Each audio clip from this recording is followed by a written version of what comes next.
Thank you for listening to stories at Pink Meow Meow Audio. Hope you enjoy the story.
No noise, no exaggeration, no status.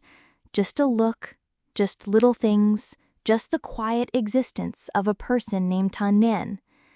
I don't know when autumn came to Boktang. I only know that one morning I woke up. The frost covered the glass door. My hands and feet were cold, and my heart suddenly missed something nameless. It was raining that day. I remember it very clearly, because that day was my mother's birthday. After school, I walked slowly home. The thin canvas shoes were wet and heavy with rain. I don't bring an umbrella, nor do I want to keep out the rain. I love the cold sliding through my sweater collar into my skin. That feeling makes me feel like I'm still alive. When we got back to the Kin family home, the maid was cleaning the main hall. She frowned when she saw me soaked to the skin and spoke loudly. "Don't you bring an umbrella to school? The floor is all wet." I bowed my head and did not respond. I'm used to it. Even though she meant no harm, her voice always made me feel like an inconvenient object being thrown into the house. I went around to the back porch next to the kitchen to change my slippers and dry off a bit before being chased into the shower. The rain was still falling steadily. The wind blew wet my bangs. I curled up and squatted down, hugging my knees. The thin uniform stuck to my cold back. I thought I would sit there for a long time until an umbrella suddenly appeared above my head. I looked up. It's him, Tan Nien. His eyes were still the same, calm, hard to read, and very deep. It was as if he had been standing there for a long time, just waiting for me to raise my head. He said nothing, just stood there holding an umbrella to shield me from the pouring rain. I wanted to say something, but my throat tightened. My heart, which had been cold since morning, suddenly warmed up. A warm, indistinct thing like a cup of cocoa placed in front of you in winter, not forcing you to drink, but just seeing it is gentle enough. I bowed my head again to hide my emotions, once again to hide my wet eyes. At that moment, I realized that Tan Nien was not the one who would hold me in his arms or comfort me with gentle words, but he would stand there, in the rain, holding an umbrella for me, not asking why I was sitting there, not forcing me to stand up, not interfering in my sadness, just standing next to me. I have never forgotten that moment, never forgotten. The next day, I went to school earlier than usual. On the desk, there was a light brown canvas notebook with no name or label. Inside was empty except for a small piece of paper for rainy days. Unsigned, but I know who left it. He never had to admit it. Just me understanding is enough. And I understand. From then on, I started keeping a diary. Not the dreamy, Dear Diary kind of diary. I just write a few lines every day. Some days it's just a short sentence. In the cold rain, has he eaten the carrots yet? Even though I hate carrots, I remember my mother's scribbles, but it was the first time I dared to talk to myself. Maybe because I know that even if no one is listening, at least he is still quietly watching. A week later, I got sick again. The whole body is burning hot. I lay on the bed, unable to eat or speak, and did not dare call anyone. I'm afraid of being seen as a nuisance. In the evening, when the sun had set, there was a knock on my door. Very softly, before I could answer, the door opened. Tan Nien walked in holding a glass of warm water and a fever-reducing pill. He put the cup down on the table, looked at me for a moment, and said, "Don't let the fever get too high. You have school tomorrow." I was silent, tears welling up. No one has ever said anything like that to me. The sentence sounds simple. I still have school tomorrow, but it makes me feel like I'm not a stranger, that I exist, have a place, and have plans for tomorrow. I nodded, took the medicine, and watched him leave the room. Not a single superfluous word, not a single touch, but my heart fluttered so real. From that day on, I began to learn how to remember little things. I remember how it rained that afternoon. I remember the minty scent from him. I remember the black umbrella with the gray stripe on the edge. I always remember the saying, "I have school tomorrow." I don't know since when I started living by remembering others. Maybe because that person was Tanyen, a boy who was not my brother, not a relative, not anything obvious, but was the first person to hold an umbrella for me when it rained. I was 11 and a half years old when I knew what a crush was. Not love, not a girlish dream like in storybooks. It was just that when someone carried me on their back, under the pale sunset, his hands were a bit cold but steady. My heart suddenly beat unusually fast. Tanyen carried me home on such an afternoon. That day, the school organized outdoor activities. My whole class participated in physical games. I'm not good at those games. While climbing the hill in the schoolyard, my leg was twisted and it hurt so bad that I couldn't stand up. The classmates dispersed quickly. The teacher was busy dealing with a student who had an allergic reaction. I could only sit huddled in the corner of the fence trying to hold back my tears. No one noticed I was gone. I don't want anyone to realize either. I think I'll get up on my own. But then I heard the call again. Yujing is his voice. I looked up. Tanyen wore a gym uniform, carried a backpack, and looked calm as usual.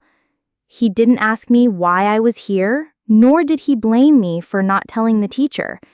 He just bowed with his back to me. Go up. I carry. I was stunned. I have never been carried by anyone.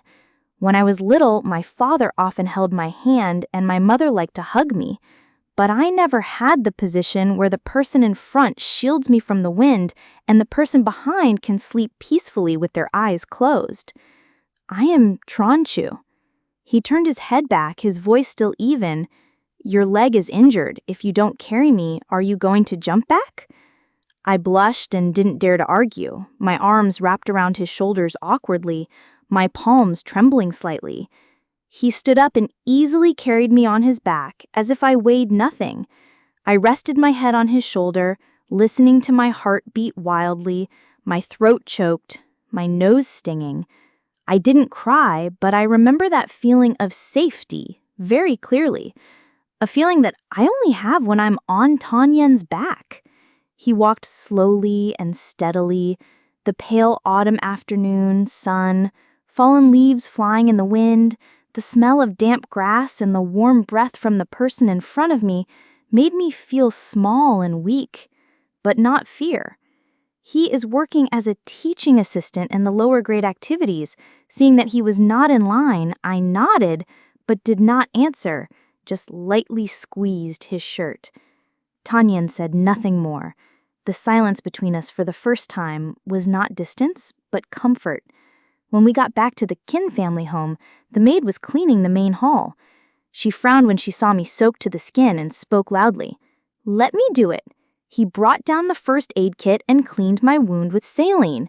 His hand was very gentle, but I used myself because of the pain. It'll swell up if you don't bandage it.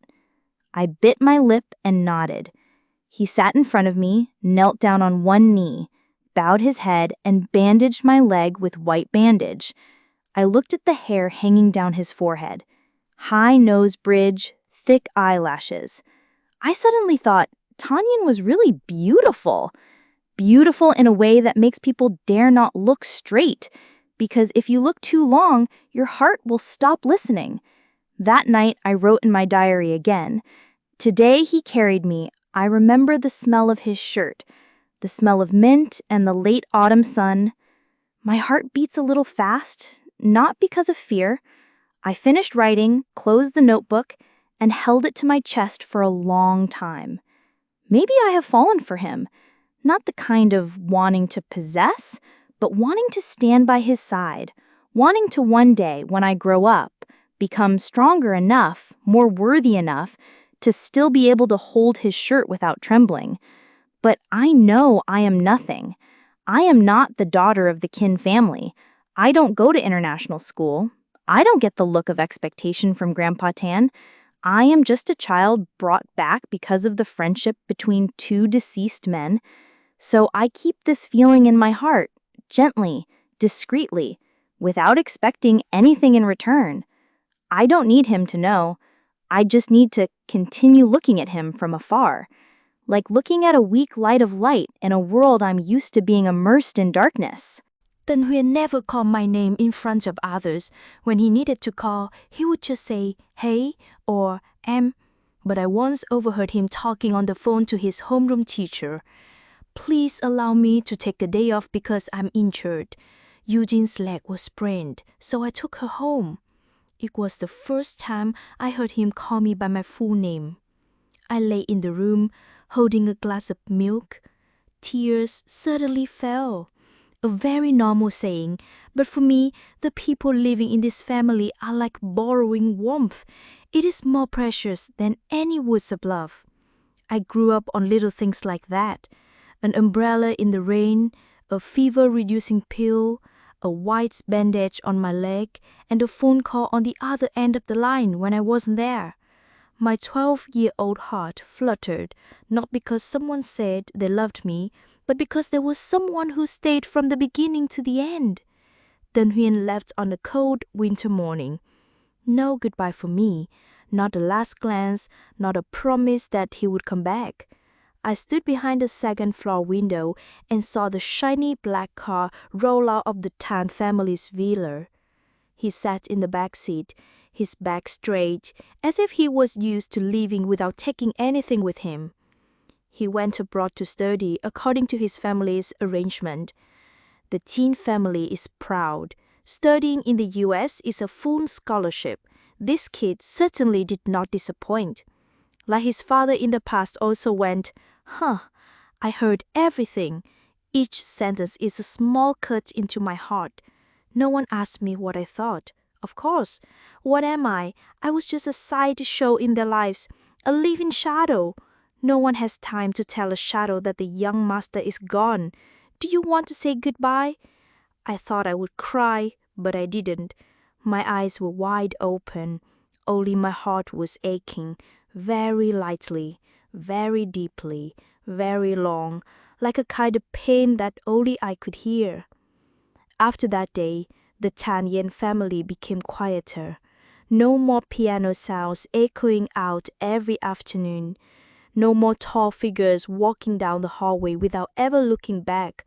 No more black shoes neatly lined up next to the main door.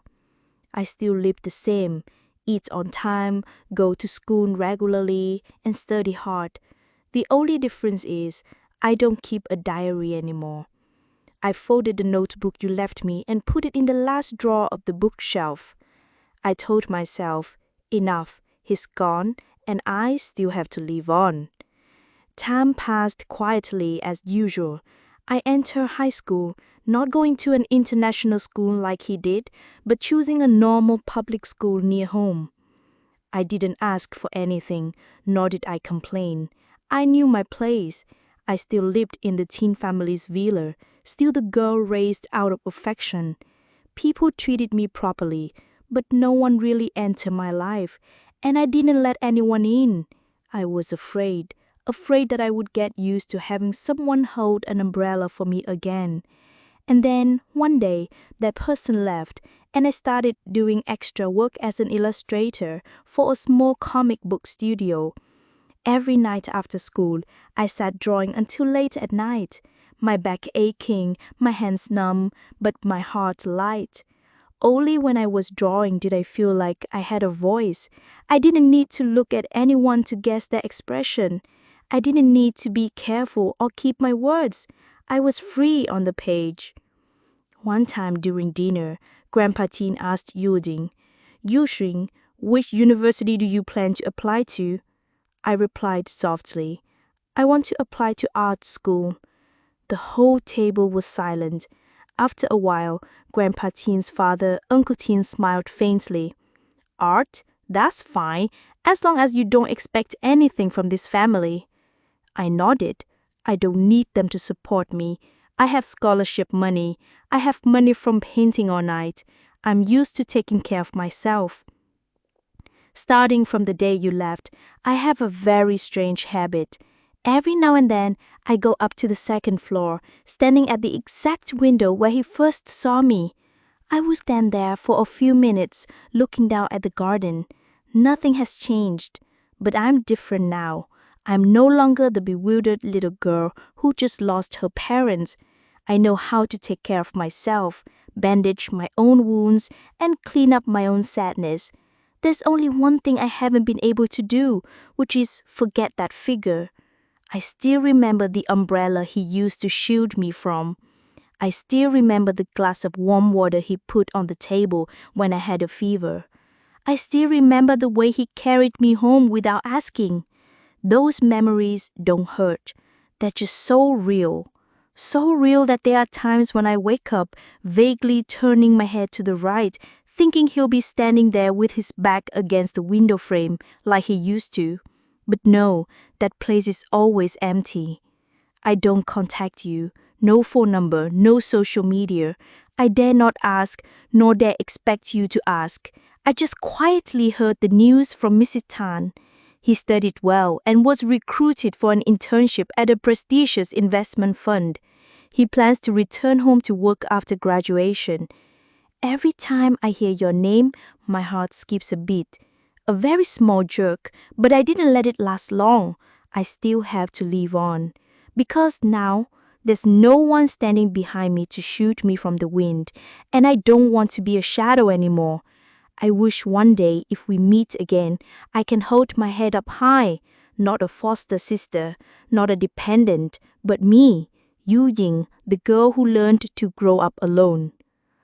I met Tân Huynh again on a spring afternoon when the wind in Bạc Thân just changed. Cherry blossoms fell all over the sidewalk, and I still lived peacefully like a small tree trying to reach for the sun. No warning, no sound, no message or signal from the universe that he was coming back. He appeared just like that year in the middle of the autumn rain. Only this time, I was no longer the bewildered little girl who just lost her parents. That afternoon, a senior introduced me to help take event photos for an investment conference, a appeal I took on for the good pay and out of curiosity. The financial world sounded both luxurious and distant. I'm still stuck with my camera and pen. New guests arrived in large numbers.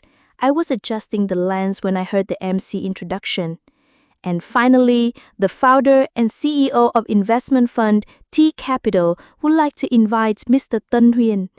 I was stunned by a name. I have silently remembered it for so many years that each word is engraved in my heart. The man stepped onto the stage wearing a black tie and a gray tie, tall, with calm eyes, still that look, still the same sharp eyebrows, straight nose and deep but reserved voice. I can't take any more steps. Lands shake. My heart trembled even more. We actually met again. After all these years, I didn't avoid him, nor did I step forward. I just stood at the back of the auditorium, my hand clutching the camera strap. Look at him now. He was standing there speaking in front of hundreds of people, steady, confident, and composed. No one knows that the man who is talking about long-term investment, sustainable growth, was once a teenager holding an umbrella to shield a little girl whose name no one remembers, no one knows, only me. At the end of the event, I quickly packed up my equipment, not knowing whether to avoid him or was afraid to appear weak. But as I stepped out the side door, a voice spoke from behind. Yu Ying. I stopped. Those two words, my name, entered my ears like a string pulling back all the memories of the past. I turned my head. Tân Huynh was standing a few steps away from me, no longer the silent young master, but a mature man with eyes gentler than I thought. Is it really you? I nodded, not knowing whether to smile or look down. We just looked at each other. No one said anything. The city around was still noisy, but between me and him was a very long silence, as if the whole universe was standing still, waiting for the first sentence to be uttered. I didn't recognize you at first. You've changed a lot. I smiled lightly. That's right. It's been several years. 6 years. He spoke very softly. He left for 6 years and came back for 3 days? I looked down at his thick nose. He still remembered. He didn't answer right away, just came closer and stood in front of me at a distance just enough to hear each other's breathing. He had never forgotten. My heart tightened slightly.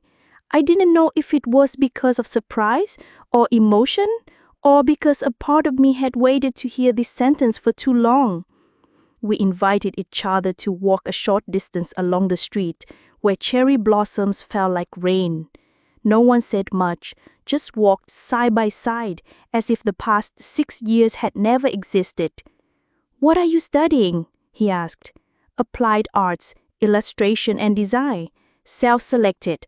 I nodded. No one helped me choose anymore. He was silent, but his eyes were full of things he hadn't had time to say. "What about you?" I asked again. "Have you returned to the country?" He nodded slightly. "You returned to open a main office and back then?" I pursed my lips and turned away. The wind blew cold through my fingertips, so we were in the same city again. He didn't answer. He just stood there. Then suddenly his voice rang out very quietly.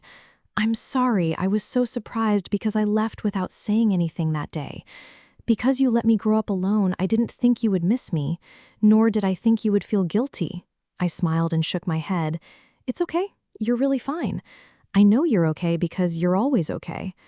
But if I could go back, I just wish I had said one thing to you before I left."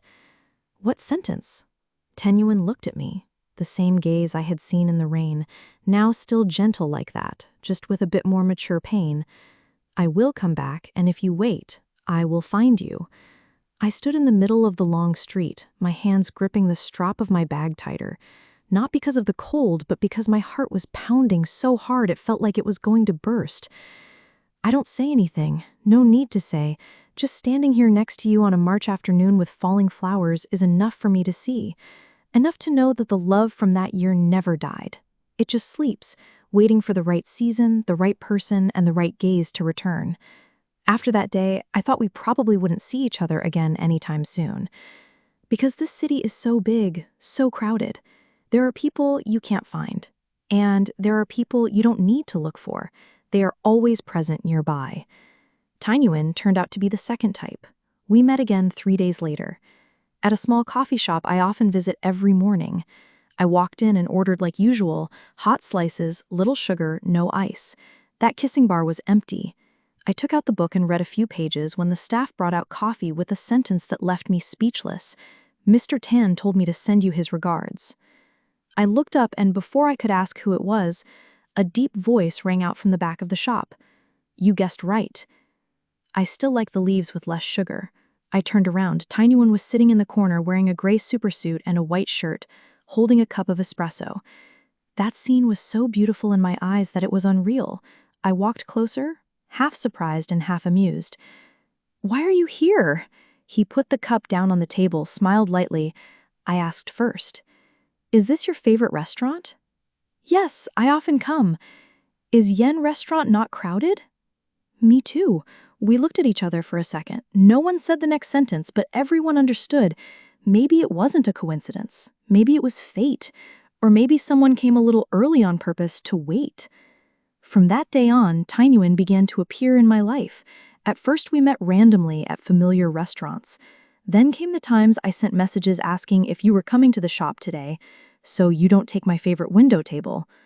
I didn't answer, but every time I entered the shop, I still saw him sitting there, not intruding into my world, just quietly in a corner, like the old days when he held an umbrella for me without saying a word. One day, I got off work late. It was pouring rain. The bus station was crowded. I just left the studio when I received a text message saying, "You still haven't changed your habit of not bringing an umbrella." I looked up, thinking I was seeing things, but I wasn't. Tenuan was standing a few meters away holding a black umbrella, looking at me from across the street. just like when I was 12. Only this time I'm not afraid to run, not afraid of being misunderstood. No need to bow my head. I stepped into that umbrella, standing next to him, as quiet as before, but my heart was calmer than ever. He still remembers, I asked softly. He looked at me, his eyes so gentle that it almost made me cry.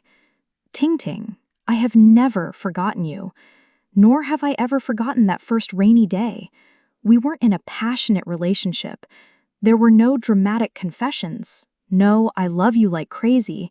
Just a man who texted every morning, "Are you going to work today? It's a bit cold. Wear more clothes." There is only one girl who opens her phone every night, silently looks at that message for a long time before turning on the light to go take a shower. Just two people who knew each other as children, grew up in silence, now approaching each other at a slow but steady pace. I used to think Tanyuin was the sunshine that I could not reach, but now he was the one holding my umbrella in the crowd, driving me home in silence and putting the porridge box on the table without explanation. I guess you forgot dinner. I don't know what to call this relationship. Not a lover, not a soulmate, but something very special, like a quiet background music that warms my heart with every beat. Once I jokingly asked, "Are you following me? You see me so much." Tainuin didn't deny it, just looked at me and replied, "The North City is very big. There are many people." But his eyes from beginning to end only looked in one direction. I almost cried after hearing it. There are words that don't need to be repeated. Just once is enough. One evening I got off work late. The city lights were shining brightly. Tainuin sent a message, "I'll wait for you downstairs." I got out. He stood by the car, hands in his pockets, looking up as if he had guessed that the window I would open would be right. I asked him, "What are you doing here?" He looked at me and smiled, a rare smile that I had never seen when I was young. He wasn't busy today. He just wanted to stand a little closer to me. And then he added softly, "Yujing, back then you had no one to lean on. I didn't have time to stay by your side, but now if you let me, I want to enter your world, for real." I stood still, the cold wind blowing past my shoulders. All the sounds around me seemed to be disappeared, leaving only a man standing before me in the flesh. Not a memory, not a dream. And I know in a city of millions, I still only see you. I don't know since when the awkwardness between me and him stopped.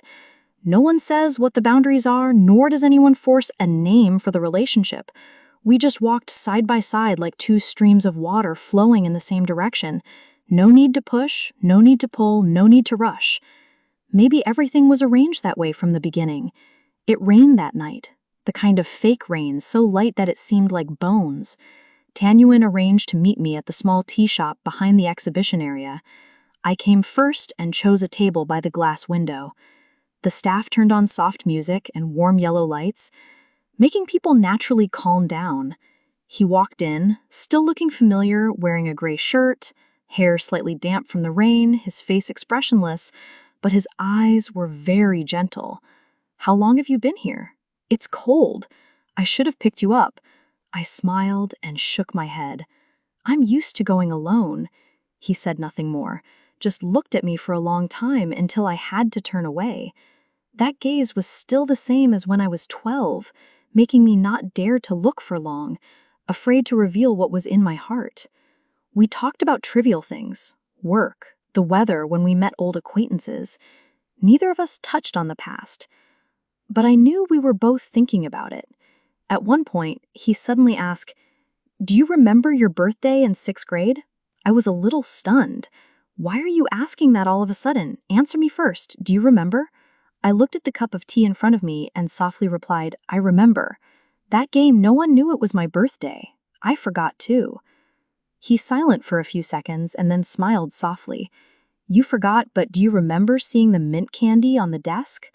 I looked up at him, lips slightly open in surprise. "You did." He nodded. "I didn't dare to congratulate you publicly because at that time, you and I had no status with each other." I looked at him for a long time, my eyes stinging. It turns out I'm not the only one who remembers that candy.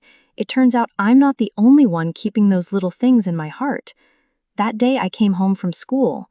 I knew it was your birthday, but no one in the house remembered. He stopped by the supermarket to buy a pack of candy, not sure what flavor you like, so I chose mint, then left the first one on my table.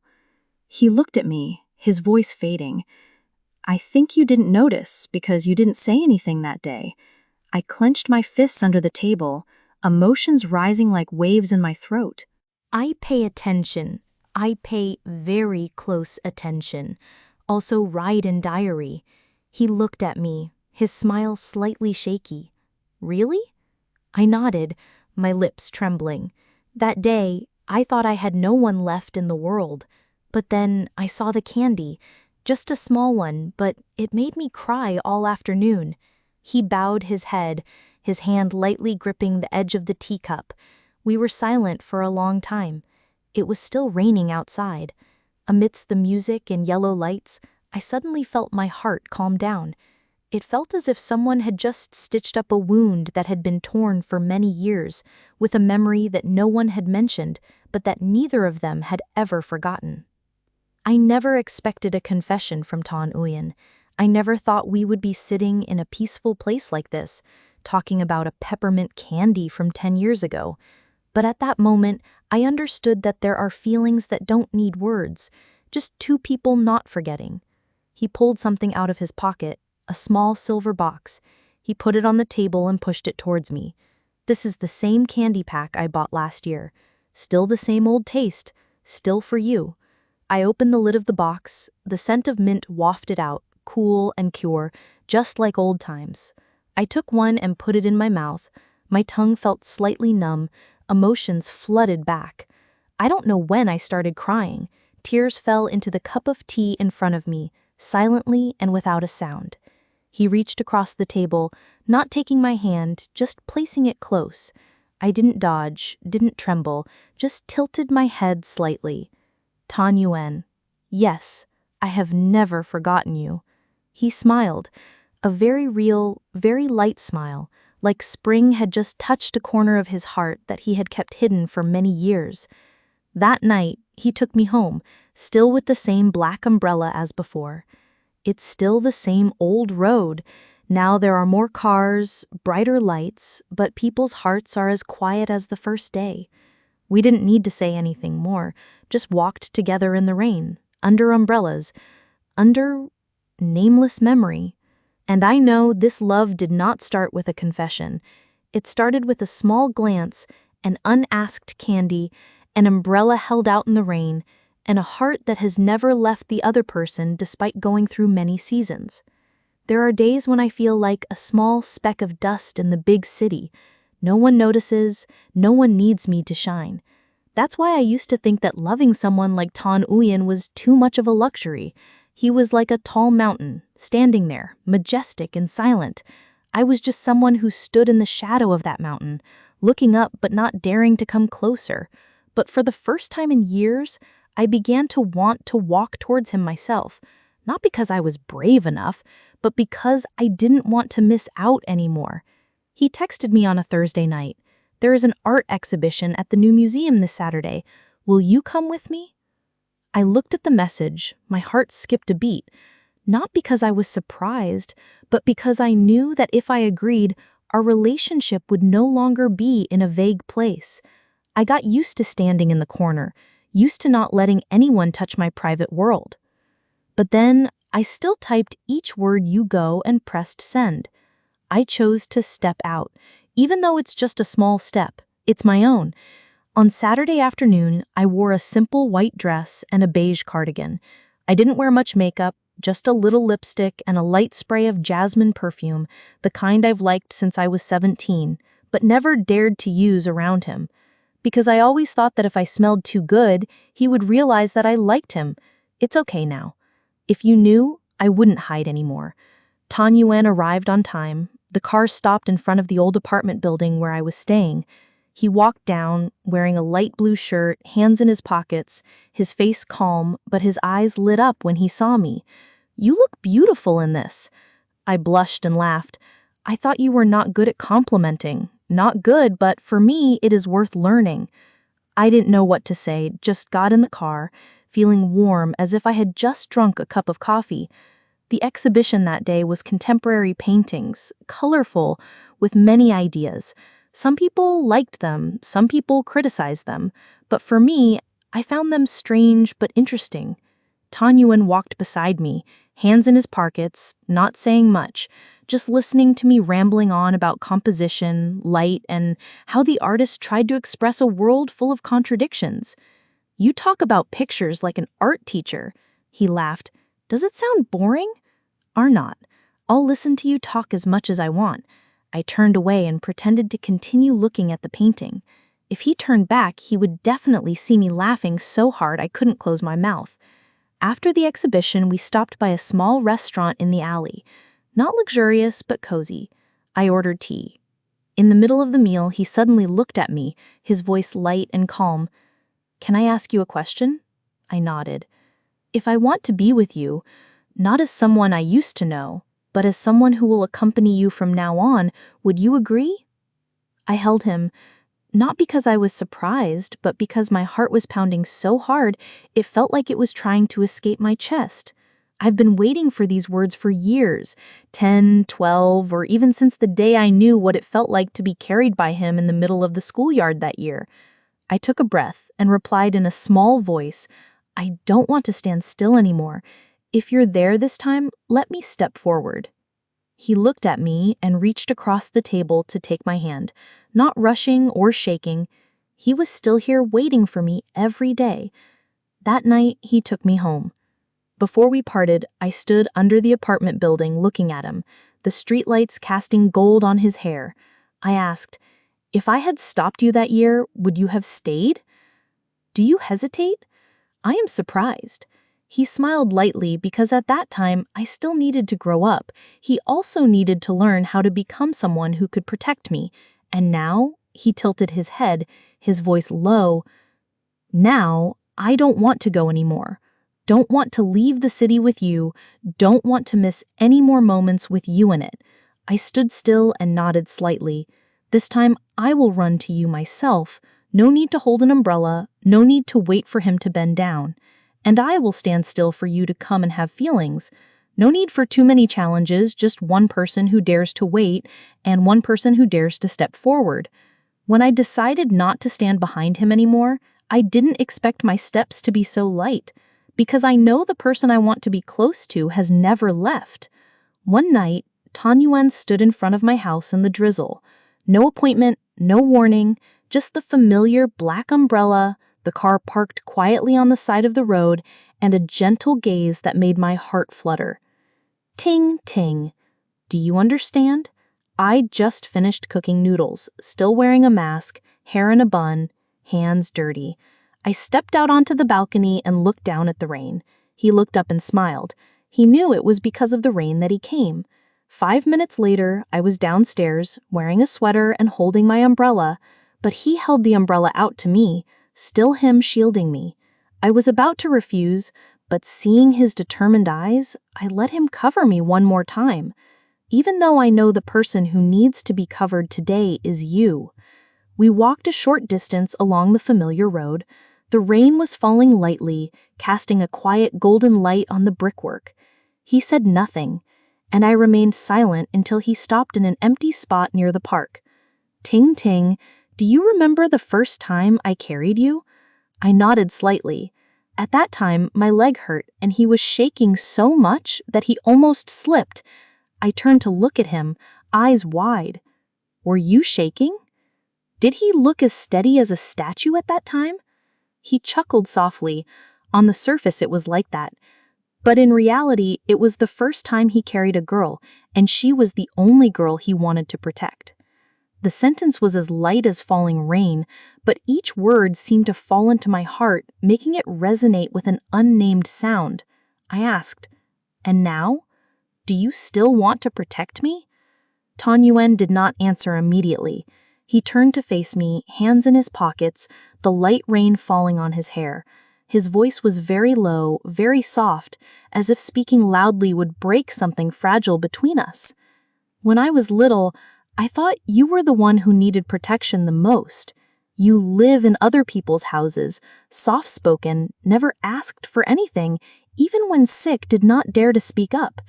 I thought I was the one who shielded you from the wind, the one who gave you a sense of security. I looked at him, my heart filled with sorrow. He raised his head, his deep black eyes looked straight at me, but later he realized that the weak one was not me but him. He was used to living in plans, in expectations, in a pre-planned life.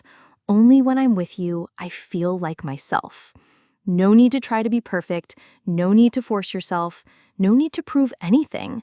I shivered slightly. The rain was not cold, but my heart felt like something was breaking, gently, piece by piece.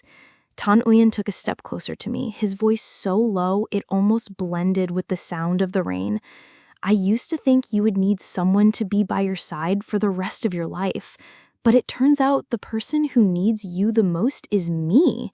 I stood still, my eyes burning, not because I was touched, but because for the first time, the person who had always been as steadfast as a wall had opened his heart to me. It is no longer a protection, but an acknowledgement. I'm weak, I'm lonely, I need to be loved too, and the person you choose to rely on is me. I walked over and grabbed his shirt. I need you too. Not like the person who gave me candy when I was 12 years old, not like the person who carried me across the schoolyard in the fall, but the man standing in front of me now. I may be weak, I may be tired, but I still choose you. He looked at me, his eyes wet.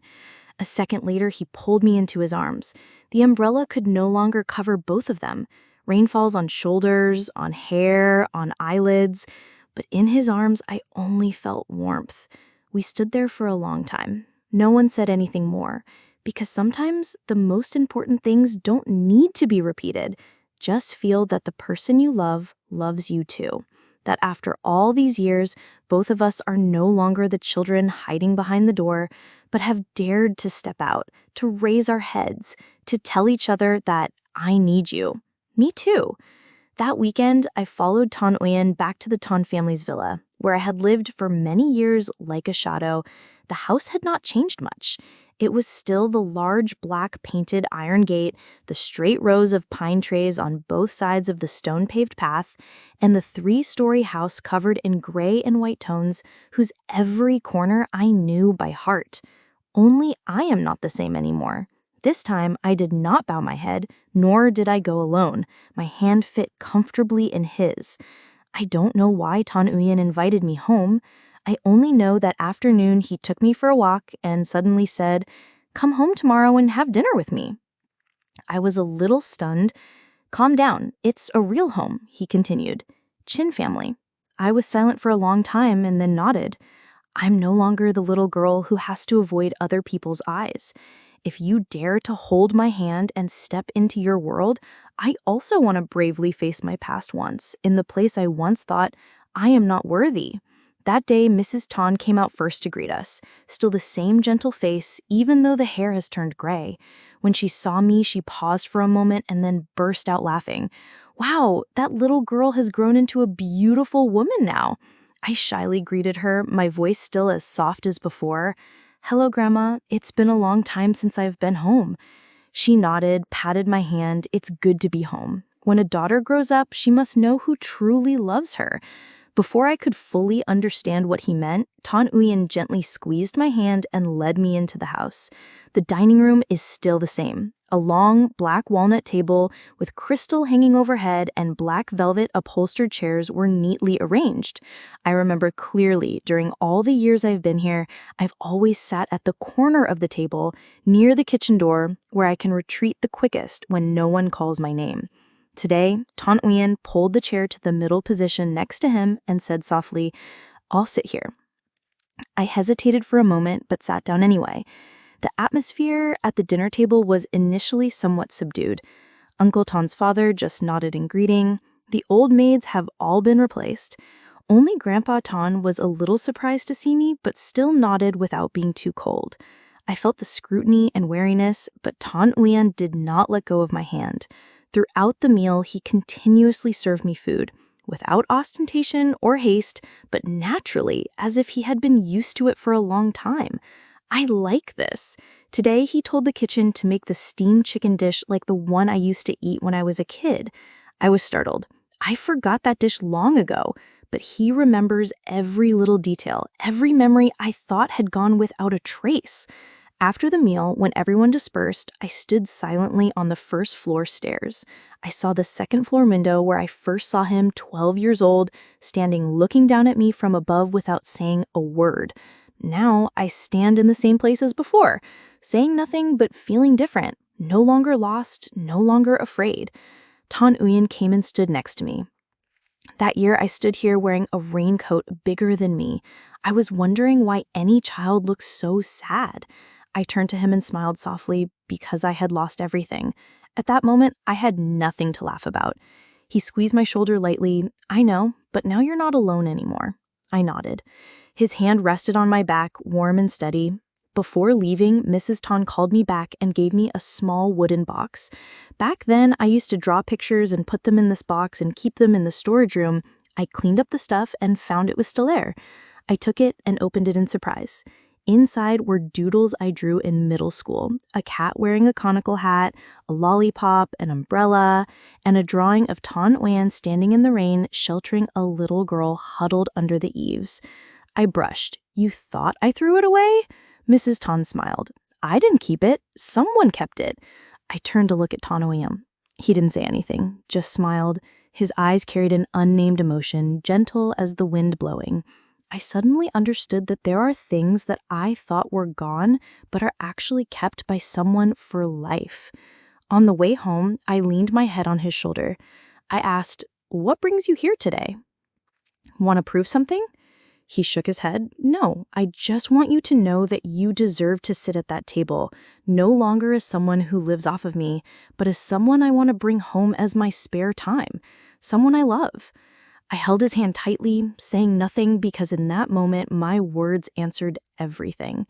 It was raining again, a gentle drizzle, not too heavy but not too fast either, as if trying to keep people from staying a little longer. I stood in front of the window of my small room, watching the rain fall silently like water, one hand holding a cup of hot milk, the other holding the hook of my black umbrella. The umbrella you used to shield me from has now been invisible and has followed us through the years. I don't know why I thought about that today. Maybe because today is a special day. Not because of a big event, but because today I know I will say yes. I left the house in the evening. The game had not stopped. Tan Uyen had been waiting downstairs for a while. Still the long coat, still the gentle eyes, still the figure I've become so familiar that I know every breath by heart. He held up the umbrella for me. I looked up at him, smiling slightly. I have an umbrella today too. He looked down at me. But I want you to hold my umbrella from now on. I laughed so softly that it was almost inaudible. We walked side by side under the familiar umbrella along the small street leading to the riverbank at the end of the city, where we had sat quietly next to each other when we first met. That day, I did not dare to lean my head, but today I leaned my shoulder on him without hesitation. Still. Yes. Do you remember the first time I called your name? I thought for a moment and then nodded. It was when you called to ask for me to stay home from school because I had a fever. You call my full name. He laughed. At that time, he secretly used the home phone just to say your name once. I turned to look at him a little startled. Why secretly? Because at that time, I didn't even dare to call your name in front of others. I'm afraid people will know how important you are to me. I'm afraid I'm not qualified. I squeezed his shirt, my heart aching, not because of pain, but because I understood. It turns out we were all once so small, all once secretly loved, secretly waited, secretly hoped. And now?